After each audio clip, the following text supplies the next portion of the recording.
지난 한 주간 동안 LA에서 있었던 성결교회의 젊은 목회자들을 위한 영성 컨퍼런스에 잠깐 다녀왔습니다. 이번에 40명이 넘는 교단 목사님들이 참석해 매우 은혜롭고 그리고 뜻깊은 시간을 보낼 수 있었습니다. 그런데 이번 컨퍼런스 기간을 통해서 모든 목사님들 사이에 가장 유행했던 말이 있습니다. 그 말은 바로 신의 한 수라는 그러한 표현입니다. 여러분도 다 이 표현 아시죠? 바둑에서 생각지도 못했던 한 수로 인해서 그 바둑을 이겼을 때 사용하는 표현이 바로 신의 한 수라는 그러한 표현입니다.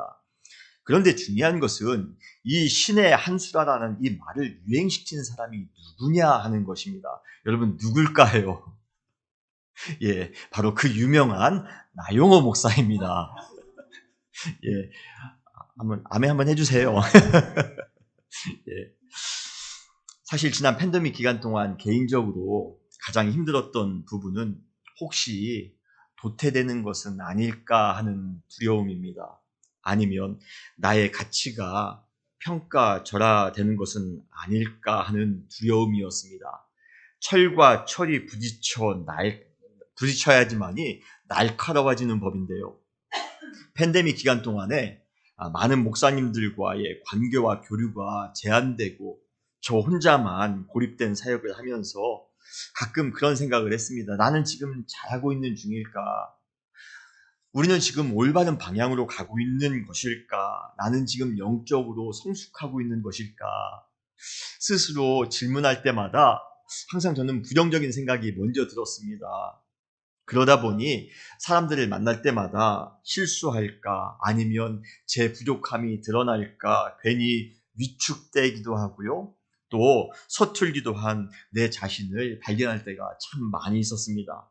그런데 이번 컨퍼런스를 통해 제가 제일 감사한 것은 팬데믹 기간 동안에 제가 애써왔던 모든 몸부림을 주님께서 귀하게 받아주시고 모든 사람들 앞에서, 모든 목사님들 앞에서 인정해 주시고 또 보상해 주셨다는 것입니다. 얼마나 감사한지 몰라요. 특별히 이번 컨퍼런스 중에서 목사님들이 자신의 교회와 목회를 위해서 5분씩 발표하는 시간이 있었습니다. 참 귀한 5분이에요. 우리 교회를 발표할 수 있는, 우리 사역을 같이 나눌 수 있는 그 5분의 시간이 주어졌습니다. 제 발표 순서가 제일 마지막이었습니다. 앞에서 발표하시는 목사님들을 보면요, 얼마나 말씀을 잘하시는지 그분들의 그 발표를 들을 때마다 주눅이 들기도 하고 저도 저 목사님처럼 잘할 수 있을까라는 괜한 걱정도 되곤 했습니다. 그리고 드디어 제 순서가 됐어요. 잠시 하나님께 힘 주십사 기도하고 단에 올라갔습니다. 그리고 이렇게 발표를 시작했어요. 동역자 목사님 여러분, 우리 아유와 은혜교회의 그 목회는 신의 한 수입니다. 이 말을 딱 선포하자마자 목사님들이 박수 치시고 좋아하시고 난리도 아니었습니다. 단지 한 문장만 말했을 뿐인데요. 모든 목사님들의 마음이 순식간에 집중되어지는 것을 제가 강하게 느낄 수 있었습니다. 그러면서 제가 목사님들에게 이렇게 말씀을 드렸습니다. 신의 한 수, 바둑을 둘 때 한쪽에서 치열하게 수싸움을 하다가 갑자기 외진 곳에 바둑을 두는 경우가 있습니다. 우리는 그것을 포석이라고 합니다. 바둑의 하수들은 그 포석의 의미를 알지 못합니다. 그러나 바둑을 진행하면서 그 한 수 때문에 아주 절묘하게 승리를 하게 됩니다. 하나님께서 미주에 여러 성결교회를 세우셨습니다. 서부 지역에 많은 교회를 세우셨고 동부 지역에도 많은 교회를 세우셨습니다. 그런데 갑자기 외딴 미국 중부 지역에 20년 전에 이 아이오와 지역에 우리 아이오와 교회를 세우셨습니다. 사실 인간의 눈으로 볼 때는 참 외롭게 떨어져 있는 것처럼 보입니다. 많은 목사님들이 저에게 그러셨어요. 목사님, 아이오와 그 옥수수 밭에서 외롭지 않으십니까? 누가 보아도 외로운 것처럼 보입니다만 언젠가는 우리 교회가 미주 교회 전체의 선교에 있어서 신의 한 수의 역할을 하게 될 것입니다. 한번 지도 한번 보실까요, 여러분? 지도에 보시면 지금 우리 교단의 분포입니다. 특별히 우리 아리우아 지역에 보면 우리 교회 하나 있죠. 그 밑으로 캔사스라든지 오클라호마라든지 그 옆으로 뭐 네브래스카 뭐 여러 주에 우리 선결교단이 없습니다. 녹색이 없다라는 그러한 표시입니다. 우리 교단이 지금까지 서쪽으로 선교를 하다, 국내 선교를 하다 우리 교회에서 멈췄습니다. 저는 우리 교회가 주님께서 신의 한 수를 주셨다라고 저는 생각을 합니다. 앞으로 우리 교단이 부흥하기 위해서 우리 교단에 하나님의 나라가 이 미주 지역 가운데 이루어지기 위해서 우리 교회의 역할은 너무 중요합니다. 제가 말씀을 드렸습니다. 사랑하는 성도 여러분, 비록 우리 교회는 대도시에 있는 것도 아니고 큰 대형 교회도 아닙니다. 그럼에도 불구하고 우리 교회는 존재하는 것 그 자체만으로도 신의 한 수인 줄 여러분 믿으시길 바랍니다.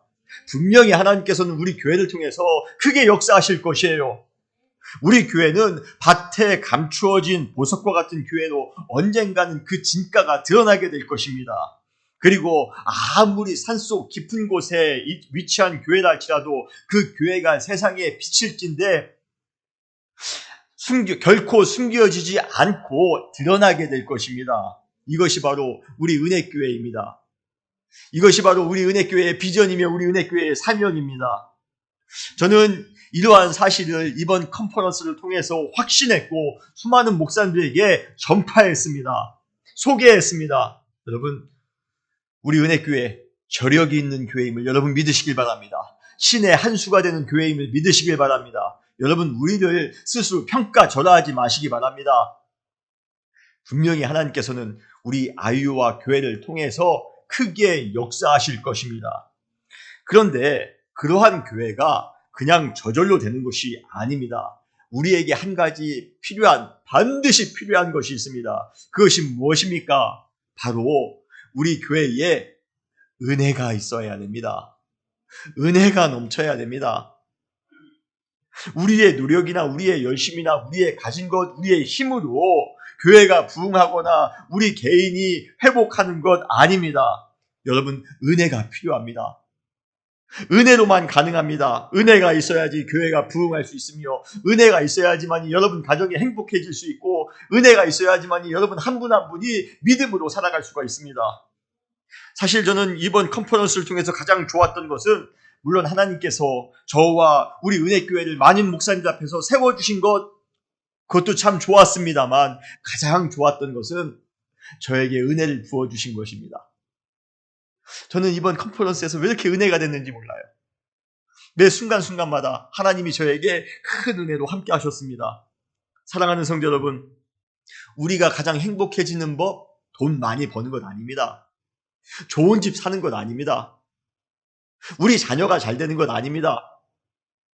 우리가 가장 행복해질 수 있는 방법은 바로 우리 안에 하나님의 은혜로 충만히 넘치는 것임을 여러분 믿으시길 바랍니다.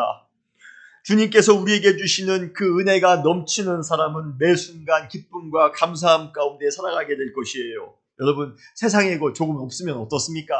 돈 조금 없으면 어떻고요? 좀 몸이 불편하면 어떻습니까? 세상의 것 우리가 좀 가지고 있지 않으면 어떻습니까?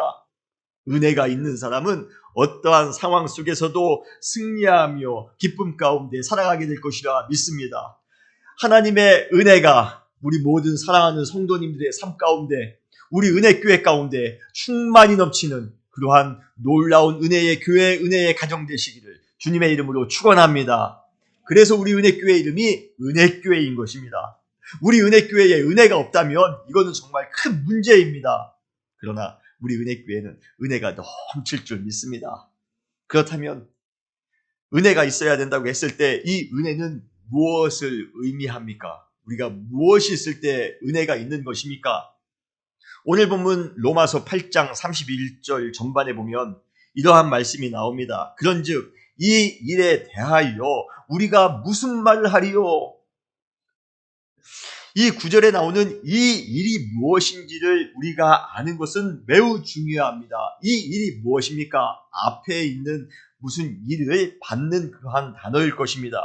여기에 나오는 이 일은 바로 하나님께서 우리 인간을 구원하시기 위해 행하신 모든 일을 의미합니다. 로마서 1장부터 8장까지에서 바울이 말하고 있는 핵심 주제는 바로 구원입니다. 그리고 우리가 지난주에 나눴던 것처럼 8장 29절로 30절에는 구원의 그 과정을 간결하게 요약하고 있습니다.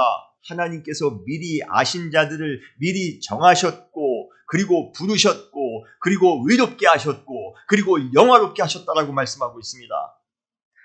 이렇게 하나님께서 우리를 구원하시기 위해 행하신 모든 일들이 우리 인간의 입장에서 보았더니 은혜라는 것입니다. 우리는 은혜를 간혹 세상적으로 잘 나가는 것, 돈 잘 벌고, 자식 잘 되고, 건강하게 사는 것이라 생각합니다. 형통하게 사는 것, 축복이 넘치는 것, 아무 문제가 없는 것, 그때 우리는 은혜롭다라고 생각합니다. 그러나 여러분, 그것은 부수적인 것입니다. 하나님께서 우리 가운데 주신 그 축복, 그 은혜는 그러한 것과는 상관이 없습니다. 은혜는 무엇입니까? 하나님께서 예수 그리스도 안에서 우리의 죽어가는 영혼을 구원해 주시는 것, 그것이 바로 은혜인 줄 여러분 믿으시길 바랍니다. 우리가 죄인임에도 불구하고 하나님께서는 우리를 부르셨습니다. 우리에게 죄가 있음에도 불구하고 정죄하지 않으시고 의롭다 하셨습니다. 마지막 날 우리를 위해 하나님의 거룩한 자녀로 영화롭게 하신 이 모든 구원의 일들이 우리에게 있어서 은혜라는 것입니다. 우리가 영적으로 회복하기 위해 이 거친 삶 속에서 행복한 삶을 살기 위해 여러분, 우리에게 은혜가 필요합니다. 여러분, 은혜가 넘치는 삶을 살아가세요. 특별히 예수 그리스도의 은혜로 가득 넘치는 삶을 살아가시길 바랍니다. 결국 로마서 8장 31절에 그런즉 이 일에 대하여 우리가 무슨 말을 하리요? 라는 뜻은 하나님께서 우리 인간을 구원하기 위해 모든 은혜를 다 베푸셨는데 우리가 이 세상을 살아가면서 더 필요하거나 더 요구할 것이 더 무엇이 더 남아있겠느냐 하는 것입니다. 다시 말해 주님께서 우리에게 주신 구원의 은혜만으로 충분하다는 것입니다. 제가 이번에 컨퍼런스에서 느낀 것이 바로 이것이에요. 하나님께서 우리에게 베푸신 그 구원의 은혜만으로도 충분하다는 것입니다. 어쩌면 그동안 하나님의 은혜뿐만 아니라 다른 인간적인 성공이나 눈에 보이는 높아짐도 은근히 간구하며 살지 않았던가? 저는 이번에 저를 돌아보며 회개했습니다. 하나님의 은혜만으로 충분한데 혹시 하나님의 은혜 외에 다른 것에 내가 관심을 갖고 있지 않았던가?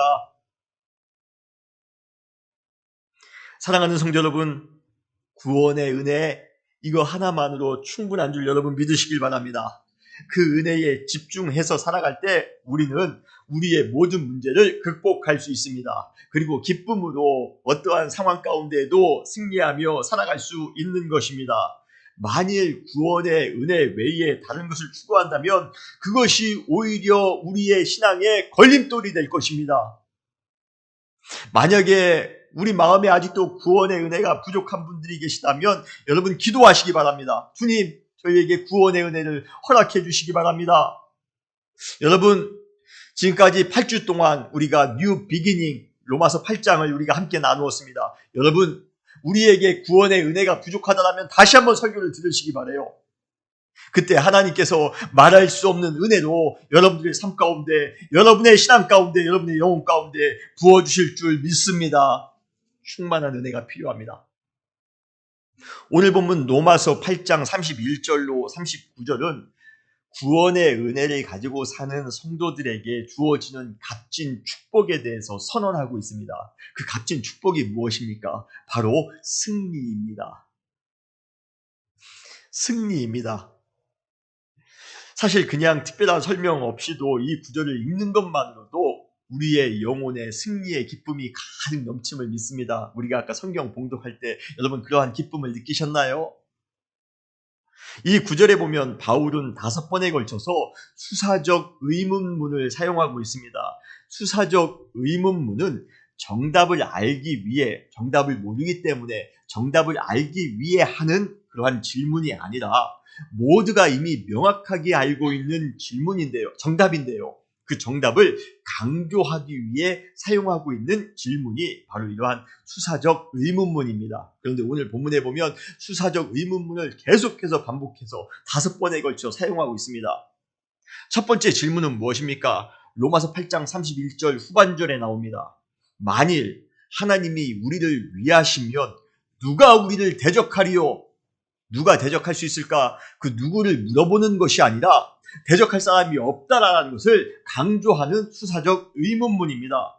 저는 이 구절을 읽을 때마다 생각나는 시편의 구절이 있습니다. 바로 시편 27편 1절입니다. 여호와는 나의 빛이요 나의 구원이시니 내가 누구를 두려워하리요? 여호와는 내 생명의 능력이시니 내가 누구를 무서워하리요? 할렐루야. 얼마나 멋있고 얼마나 당당한 고백인지 모릅니다. 여러분, 우리가 인생을 살아가면서 넘어질 때가 얼마나 많이 있었습니까? 얼마나 쓰러질 때가 많이 있었습니까? 그러나 주님이 우리와 함께 하시면, 주님이 우리를 위하시면 누가 우리를 대적하리요? 우리가 누구를 무서워하며 누가 우리를 두려워할 것이 있겠습니까? 이러한 당당한 신앙의 삶을 살아가시는 우리가 되시기를 바랍니다. 인생을 살아가면서 우리는 우리를 넘어뜨리려 하는 여러 종류의 대적들, 여러 종류의 원수들을 만나게 됩니다. 마귀가 우리를 삼키려고 우는 사자처럼 틈을 노립니다. 수많은 시험과 유혹이 우리의 거룩에 아주 치명적인 타격을 입히기 위해서 호시탐탐 노리고 있습니다. 고통스러운 상황을 통해 영적인 의욕을 꺾거나 부정적인 마음을 가지고 고통스럽게 살아가도록 하려 합니다. 잘못된 영과 정신에 사로잡힌 자들이 우리를 미워하거나 적대적으로 공격하는 경우도 있습니다. 솔직히 세상을 살아가면서 나 혼자만의 힘으로 이러한 어려움과 이러한 공포와 이러한 두려움을 이기며 살아가는 것 결코 쉽지 않습니다. 여러분, 세상에서 일어나는 모든 일들 결코 만만치 않아요. 그러한 만만치 않은 그 상황 가운데서 우리가 우리의 힘으로 살아갈 수 있다고요? 아닙니다. 그러나 아무리 세속의 세력이 거세게 우리를 몰아붙인다 할지라도 구원의 은혜를 미리 베푸신 하나님께서 우리를 위하시기에, 우리와 함께 하시기에 어느 누구도 우리를 대적할 수 없습니다. 여러분 믿으십니까? 얼마나 큰 힘이 됩니까? 이 구절에 보면 하나님이 우리를 위하신다라고 말씀하고 있습니다. 이 표현은 두 가지 의미를 가지고 있습니다. 첫째로 하나님께서 우리 편에 계신다라는 그런 표현입니다. 그리고 두 번째는 하나님께서 우리를 위해 행하신다, 우리를 위해 일하신다라는 그러한 의미를 가지고 있습니다. 하나님께서 우리의 편이 되셔서 우리를 위해 싸우시는데, 우리를 위해 일하시는데 어느 누가 우리를 대적할 수 있겠습니까? 대적이 아무리 강하다 할지라도 만군의 주 되신 하나님을 결코 이길 수 없습니다. 이것은 그 악마 사탄도 그리고 어둠의 권세도 익히 잘 알고 있습니다. 하나님이 항상 승리하시는 분이라는 것 사탄도 알고 있고 마귀도 이미 잘 알고 있습니다. 저는 성경에서 가장 통쾌한 구절이 저는 시편 23편 5절이라고 생각합니다. 여러분 시편 23편 잘 아시죠? 거기에 보면 5절이 저는 그 구절을 읽을 때마다 얼마나 통쾌한지 모릅니다. 5절에 보시면 주께서 내 원수의 목전에서 내게 상을 차려주시고 라고 말씀하고 있습니다. 사망의 음침한 골짜기에서 주님의 인도하심 가운데 하나님의 집에, 여호와의 집에 도착한 다윗에게 하나님께서는 근사한 식사를 대접하십니다. 그런데 재미있는 것은 하나님께서 원수가 제일 잘 보이는 그 목전에서 상을 차려주셨다는 것입니다. 원수가 아무리 우리보다 강하다 할지라도, 위협적이다 할지라도 그들보다 훨씬 더 강하신 하나님께서 우리의 편이 되어서 우리를 위해서 일해주시기 때문에 그 원수들이 우리와 근거리에 있다 할지라도, 우리의 목전에 있다 할지라도 결코 우리를 대적할 수 없는 것입니다. 하나님께서는 그 사실을 아셨기에 원수의 목전에서 상을 베푸시는 것입니다. 우리의 가장 어려운 순간, 우리의 대적자가 우리를 호시탐탐 넘어뜨리려 하는 그 순간 하나님께서 우리와 함께 하셔서 우리를 위해 상을 차려주심을 여러분 믿으시길 바랍니다. 그곳에서 하나님과 교제하세요. 그래야 우리는 승리할 수 있습니다. 하나님께서는 우리를 창세 전부터 이미 아셨고 이미 우리를 예정하셨습니다. 그리고 우리를 구원하시기 위해 우리를 부르셨습니다. 우리를 의롭게 하셨습니다. 우리를 영화롭게 하셨습니다. 우리를 하나님의 자녀가 되게 하셨습니다. 여러분, 누가 우리의 자녀를 건들면요, 부모로서 그들이 누구든 우리의 자녀를 보호하기 위해 대적할 것입니다. 우리 자녀가 지금 당하고 있는데 가만히 있을 부모가 어디 있겠습니까? 우리가 하나님의 자녀일진데 우리를 대적하는 자들을 향해 하나님께서는 대적하시는 것이 당연합니다. 여러분, 그러기에 구원의 하나님께서 우리를 위하심을 믿고 담대하게 살아가시는 우리 사랑하는 모든 성도님들이 되시기를 주님의 이름으로 축원합니다. 하나님께서 우리를 위하십니다. 하나님께서 우리를 위해서 일하십니다. 무엇이 두렵습니까? 무엇이 무섭습니까? 우리가 그 사실을 믿지 않기 때문에 두려운 것입니다. 우리가 그 사실을 의심하기 때문에 우리가 세상을 살아가면서 무서워하며 두려워하며 살아가는 것입니다. 여러분, 그러지 마시고 주님께서 우리를 위하시는데요. 주님이 우리의 편이시며 우리를 위해서 일하시는데요. 무서워하지 마시고 두려워하지 마시고 당당하게 살아가시는 우리 모든 사랑하는 성도님들 되시기를 주님의 이름으로 축원합니다. 두 번째 질문은 로마서 8장 32절에 나옵니다. 자기 아들을 아끼지 아니하시고 우리 모든 사람을 위하여 내주신 이가 어찌 그 아들과 함께 모든 것을 우리에게 주시지 아니하겠느냐. 하나님께서 모든 것을 주신답니다. 여러분 믿으십니까? 그런데 우리는 이 구절을 읽을 때마다 마치 하나님께서 우리가 요구하는 모든 것을 도깨비 방망이처럼 이루어 주실 것이라 기대합니다. 그러나 구원의 은혜에 있어 우리가 항상 기억해야 될 것이 있습니다. 무엇입니까? 그것은 우리가 이미 하나님으로부터 최상의 것을 받았다는 것입니다. 하나님께로부터 모든 것을 다 받았다는 것입니다. 오늘 본문에 보시면 자기 아들을 아끼지 아니하시고 모든 사람을 위하여 내어주신 이라는 표현은 하나님께서 이미 우리에게 최상의 것을 주셨다는 것입니다. 아들을 주셨는데요. 그것은 다 모든 것을 주셨다는 그러한 의미 아니겠습니까? 우리의 신앙이 실패하는 이유가 뭔지 아세요? 바로 예수 그리스도의 십자가 이외에 다른 것을 요구하기 때문에 그렇습니다. 십자가의 은혜도 좋지만 주님, 저는 사업의 성공이 더 좋은 것 같습니다. 십자가의 은혜도 좋지만 주님, 우리의 자녀가 출세했으면 좋겠고요. 저는 건강했으면 좋겠습니다. 우리는 세컨더리에 더 많은 관심을 가지며 살아갑니다. 그러나 이것은 잘못된 신앙이에요. 이 구절에 보면, 오늘 본문에 보면 그 아들과 함께 모든 것을 우리에게 주시지 아니하겠느냐라고 말씀하십니다. 그냥 모든 것을 주시는 것이 아니라 그 아들과 함께 모든 것을 주시는 것입니다.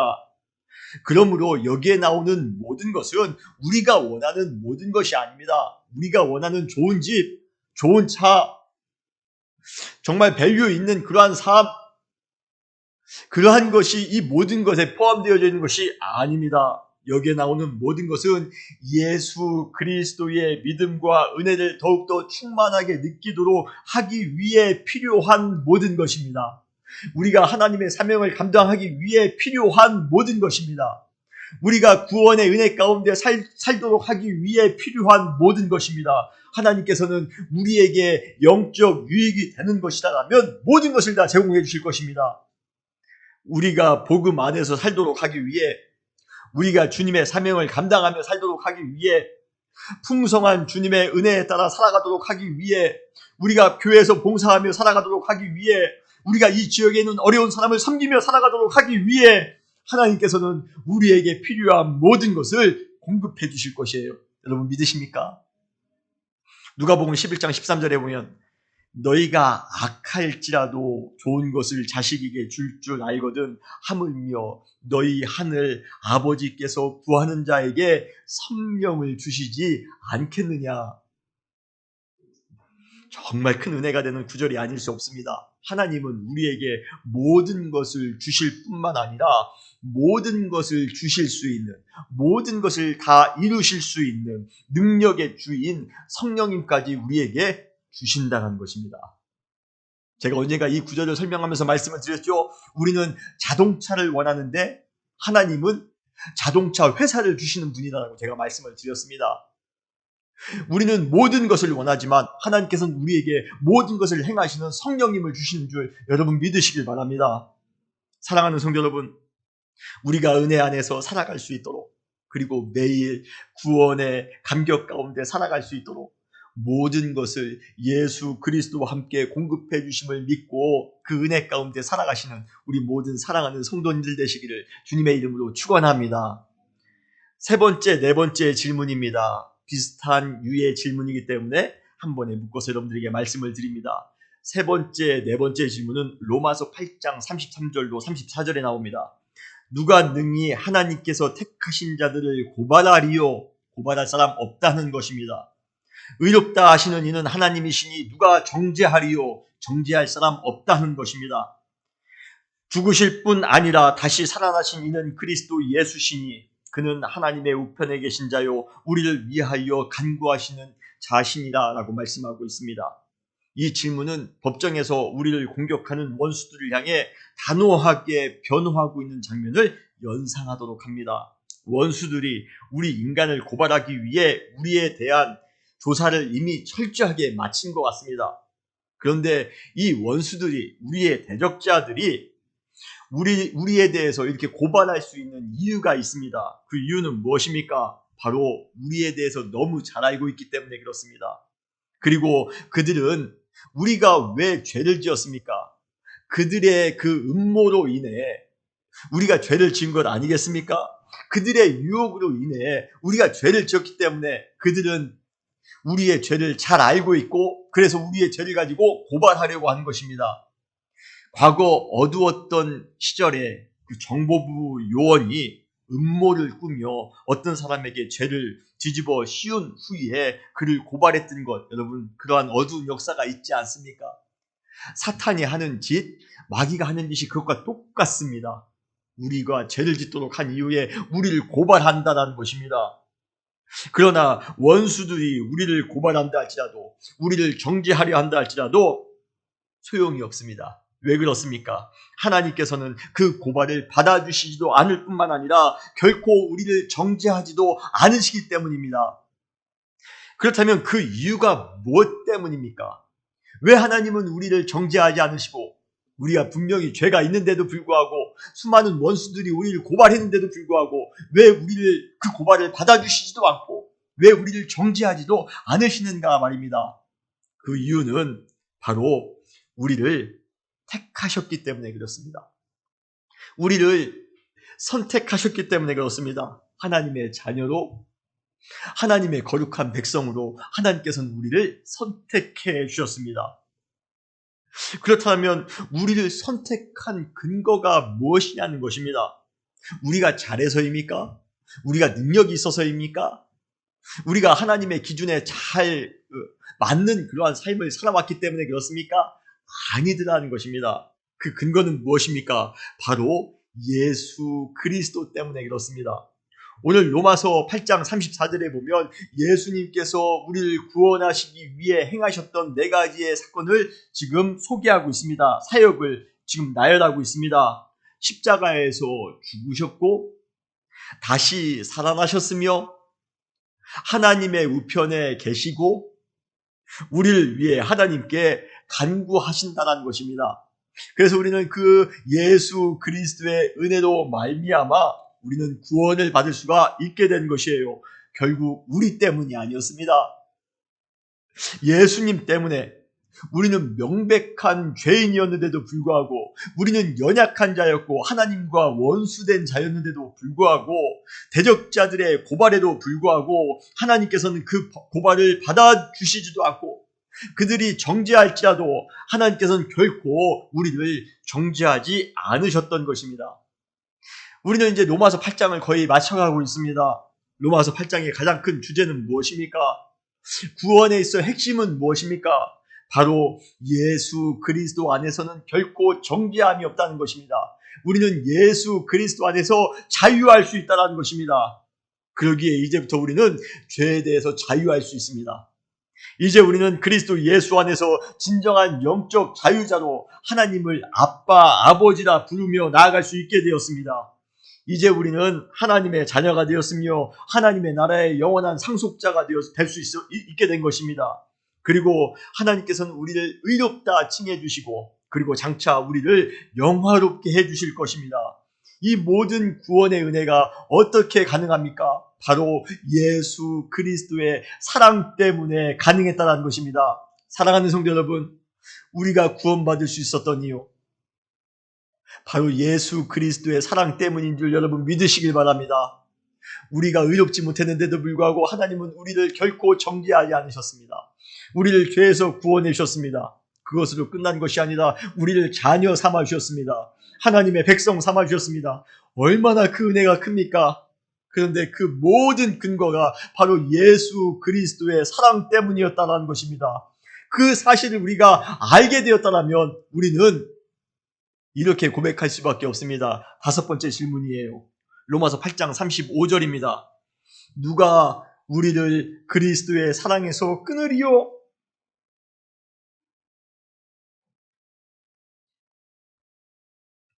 누가 우리를 그리스도의 사랑에서 끊으리요?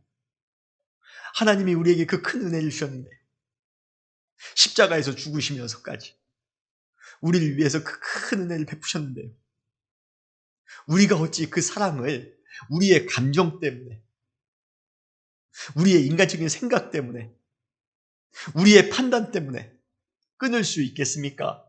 심지어 환난이나 곤고나 박해나 기근이나 적신이나 위험이나 칼이랴, 내 목에 칼이 들어온다 할지라도 주님이 나를 구원해 주신 그 구원의 은혜, 그리스도의 사랑을 우리는 결코 끊을 수 없습니다. 우리는 이제 완전히 새로운 존재가 되었고 우리에게는 정말 완전히 새로운 새 생명으로 변화되었습니다. 더 이상 시궁창 같은 죄의 구렁텅이가 아니라 영원한 영광으로 찬란하게 빛나는 천국에서 하나님의 거룩한 백성으로 지낼 수 있게 되었습니다. 적어도 우리는 그러한 존재로 변화되었습니다. 이러한 모든 은혜가 예수 그리스도의 은혜 때문에, 사랑 때문에 가능할진데 우리의 삶 가운데 위기와 고통이 찾아왔다고 해서 어찌 우리가 그리스도의 사랑을 끊을 수 있단 말입니까? 알량한 내 자존심 때문에, 나의 감정 때문에 우리가 어떻게 예수 그리스도의 사랑을 끊을 수 있단 말입니까? 심지어 환난이나 기근이나 고통이나 기근이나 적신이나 위험이나 칼이 우리 가운데 위협한다 할지라도 우리는 그 은혜로 인해 결코 그리스도의 사랑을 끊을 수 없습니다. 이러한 고백을 하시는 우리 사랑하는 모든 성도님들 되시기를 주님의 이름으로 축원합니다. 그런데 우리가 여기서 명심해야 될 것이 있습니다. 이 구절에 나오는 환난과 곤고와 박해와 기근, 적신과 위험과 칼, 이것은 운 없는 성도 몇 사람이 정말 재수없게 맞닥뜨리게 되는 상황을 묘사하는 표현이 아니라는 것입니다. 어쩌면 이러한 모든 고통의 삶은 그리스도 예수 안에서 변화된 모든 성도가 필연적으로 걸어가야 될 실존적인 삶의 모습입니다. 그래서 사도 바울이 고린도전서 8장 17절 후반에서 어떻게 고백합니까? 우리가 그와 함께 예수 그리스도와 함께 영광을 받기 위하여 고난도 함께 받아야 될 것이니라. 그리고 바울은 우리 성도가 걸어가야 할 고난의 길을 더욱더 생생하게 느낄 수 있도록, 그것은 추상적인 길이 아니라 그것은 정말 생생한 우리의 삶이 될 수도 있다는 것을 우리에게 느낄 수 있도록 하기 위해 시편 말씀을 인용하여 이렇게 비유하고 있습니다. 오늘 로마서 8장 36절 말씀이에요. 기록된 바 우리가 종일 주를 위하여 죽임을 당하게 되며 도살당할 양같이 여김을 받았나이다 함과 같으니이다. 고난을 좋아할 사람이 어디 있습니까? 저도 싫어요. 힘든 거 싫고 어려운 거 싫고 속상한 거 싫고 억울한 거 싫습니다. 내가 도살당할 양처럼 죽음을 기다리고 있다고 여러분 생각해 보시기 바랍니다. 얼마나 끔찍합니까? 정말 두렵고 그 자리를 피하고 싶습니다. 그러나 성도는 언제나 그 고난의 자리를 자처하며 살아갑니다. 솔직히 고난을 자처한다는 것이 세상적으로는 바보같이 들릴 수 있습니다. 얼마나 세상 사람들 머리가 빨리 돌아갑니까? 약삭 빠릅니까? 어떻게든지 고난받지 않기 위해서 살아가는 것이 현대인들입니다. 그러한 현대인들에게 우리 성도들, 고난을 자처하며 살아가는 우리 성도들, 희생을 자처하며 살아가는 우리 성도들의 모습이 바보처럼 보일 수도 있어요. 그래도 우리가 그렇게 할 수 있는 이유는 단 한 가지 때문에 그렇습니다. 바로 예수 그리스도의 사랑 때문입니다. 우리를 구원하시기 위해 먼저 십자가의 고난의 삶을 자처하셨던 그분의 삶 때문입니다. 그분의 사랑 때문에 우리도 그리스도 예수 안에서 진리의 삶, 거룩의 삶, 구원의 삶을 살아가기 위해 오늘도 고난의 길, 그 좁은 길을 자처하며 살아가는 것입니다. 사랑하는 성도 여러분, 우리 모두 함께 그 길을 걸어가지 않으시렵니까? 그냥 행복하게, 그냥 편하게 살아가시렵니까? 아니면 예수님께서 십자가를 지었듯이 저도 십자가를 지고 섬기며 사랑하며 희생하며 봉사하며 살아가시렵니까? 우리가 수많은 영적 도전에도 불구하고 그리스도의 사랑 안에서 믿음으로 살아갈 때 우리에게 주어지는 놀라운 축복, 놀라운 은혜가 있습니다. 초반에 말씀드렸습니다. 무엇입니까? 바로 승리입니다. 로마서 8장 37절 그러나 이 모든 일에 우리를 사랑하시는 이로 말미암아 우리가 넉넉히 이기느니라. 여러분 믿으십니까? 여러분 이 승리를 믿으십니까? 우리가 이 세상을 이길 수 있는 동력은 바로 예수 그리스도의 사랑임을 믿으시길 바랍니다. 우리가 지금은 좁은 길을 걸어간다 할지라도 우리 앞에 환난과 곤고와 박해와 기근과 적신과 위험과 칼이 놓여 있다 할지라도 우리가 도살장에 끌려가는 양과 같은 신세라 할지라도 수많은 원수와 대적자들이 우리를 애워싸고 있다 할지라도 인생의 수많은 문제로 인해 답답한 삶을 살아가고 있다 할지라도 우리의 마음에 억울한 마음이 찾아왔다 할지라도 우리 안에 그리스도의 사랑과 구원의 은혜로 충만하다면 우리는 오늘 또 한 번 넉넉히 이기며 살아가게 될 것입니다. 사랑하는 성도 여러분, 지며 살아가지 마시기 바랍니다. 어떠한 삶 가운데에서도 우리는 승리하며 살아갈 줄 믿습니다. 십자가 지고 살아가는 것, 여러분 그거 지는 것 아닙니다. 궁극적으로는 우리 가운데 승리가 임하게 될 줄 믿습니다. 새 찬송가 115장 후렴 부분에 보면 최후 승리를 얻기까지 주의 십자가 사랑하리 빛난 면류관 받기까지 험한 십자가 붙들겠네. 여러분 정말 붙드시렵니까? 그리스도의 사랑이 우리 마음 가운데 충만히 넘치신다라면 우리 안에 구원의 기쁨이 넘치신다라면 주님 저에게 오늘 주어진 이 십자가 이 험한 십자가일진데 그럼에도 불구하고 이 십자가 지고 이 십자가 사랑하고 빛난 면류관 받는 그 순간까지 충성하며 봉사하며 헌신하며 살아가겠습니다. 이러한 고백이 우리 사랑하는 성도님들에게 넘치시기를 주님의 이름으로 축원합니다. 팬데믹 시기에 우리가 이기는 방법은 십자가를 지는 것입니다. 우리 성도가 이기는 방법은 고난을 자처하는 삶을 살아가는 것입니다. 예수님께서 그렇게 사셨던 것처럼 우리도 그렇게 살아가야 됩니다. 저는 우리 은혜교회가 이기는 교회가 됐으면 좋겠습니다. 우리 여선교회가 이기는 여선교회가 됐으면 좋겠습니다. 우리 가정이 이기는 가정이 됐으면 좋겠습니다. 넉넉히 이기는이다. 우리가 고백하기 위해서 우리에게 지금 가장 필요한 것은 무엇입니까? 돈이요? 권력이요? 유명함이요? 아닙니다. 우리에게 지금 가장 필요한 것은 은혜입니다. 예수 그리스도의 사랑으로 우리 가운데 충만히 넘쳐나는 그 구원의 은혜가 우리 마음 가운데, 우리의 영혼 가운데, 그리고 우리의 가정과 우리의 교회 가운데 충만히 넘쳐난다면 우리는 승리가 보장된 삶을 살아가는 것입니다. 사랑하는 성도 여러분, 우리가 지금까지 8주 동안 로마서 8장을 통하여 하나님의 은혜에 대해서 함께 나누었습니다. 총 정리하면 여러분, 예수 그리스도의 사랑 안에서 구원의 은혜 가운데 살아가시기를 바랍니다.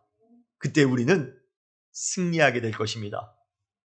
우리 여선교회 사랑하는 모든 성도님들,